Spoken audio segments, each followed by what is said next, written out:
Hi, today I'll show you how to SSH from WS2 on a Windows machine into an external machine in order to run transcription on some voice memos that I have made from my iPhone. So let's just crack into it. So I'm currently inside the Windows subsystem for Linux right now, WS2. Now let's just prove that quickly. And there we are. I don't want to stay there though. So what we want to do is to get into the other machine. The goal is to log into my Mac over SSH and use its local tools as if I were sitting in front of the Mac itself. So let's do that right now. First of all, let's just check out my config files here. No, it's .ssh, of course. There you go. Oh. Maybe I should write it correctly. Here we are in SSH.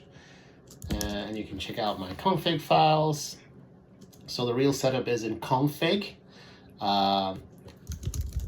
This file. But I've made a separate file because it has a lot of things that you shouldn't see.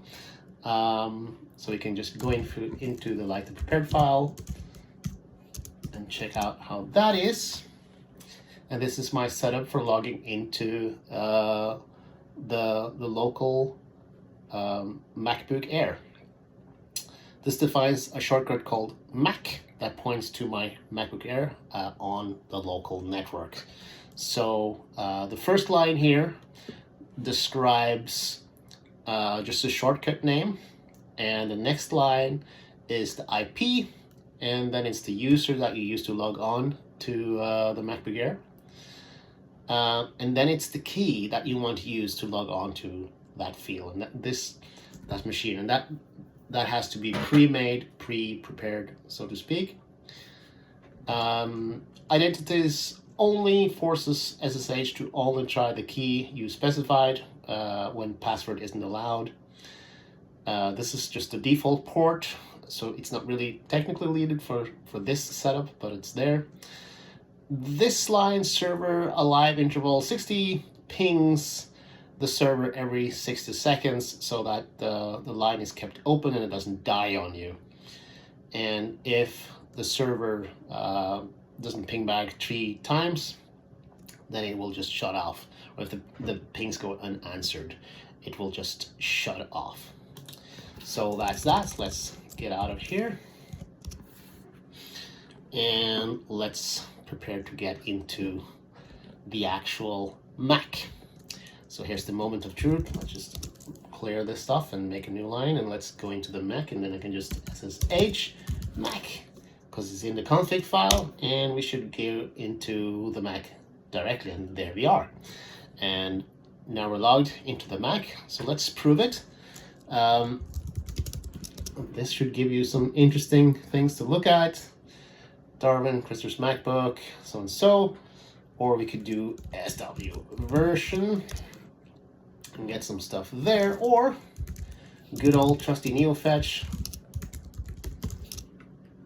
And there you see the specs for the machine as well.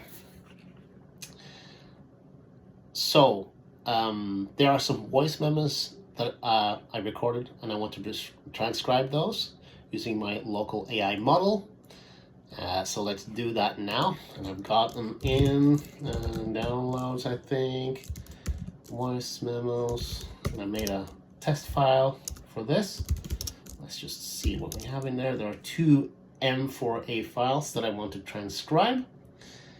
And by the way, I'm using pre-made scripts for that, so you need to pre-make that if you want to, my particular setup for how to get that done. And those scripts live in bin, so I can show you that shortly.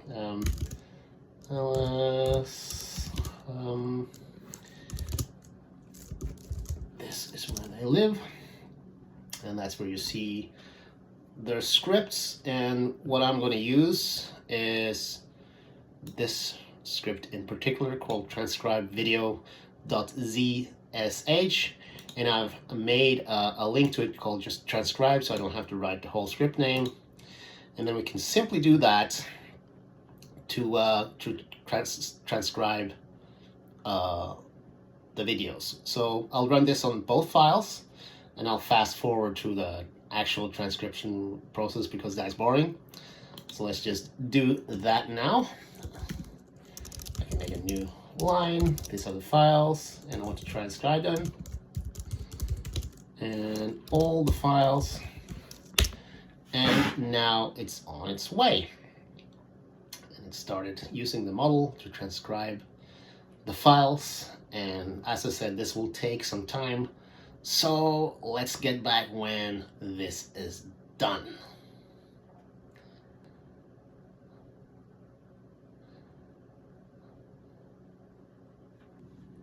And we're back. It's all done.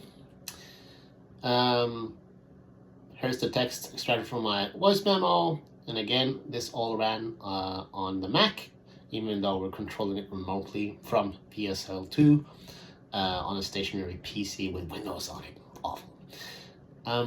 So let's just check out the contents of these files quickly. There should be some more files there, and indeed there are, and we can check them out. Let's go beta. No, you don't want to do that. 7, okay. Let's do this one. Check what in there, and then you see the path and stuff like that. Right to this one. Let's check out the actual log file, or maybe an SRT file, like this one, for instance. And an SRT, check out that one, and there you see it has transcribed the contents of the audio file. Thank you, sure, it was so good to meet you on the sea for all. True. Okay, so I don't know, maybe that's a song lyrics or something like that, so let's just go out of here. Yeah, so that's that. Now let's get back to Linux again, and that's super simple. You just exit. Boom, and that's Linux. Let me prove it quickly. And that should be Linux again. Great. And that was that. Thanks for watching, and I hope you learned something.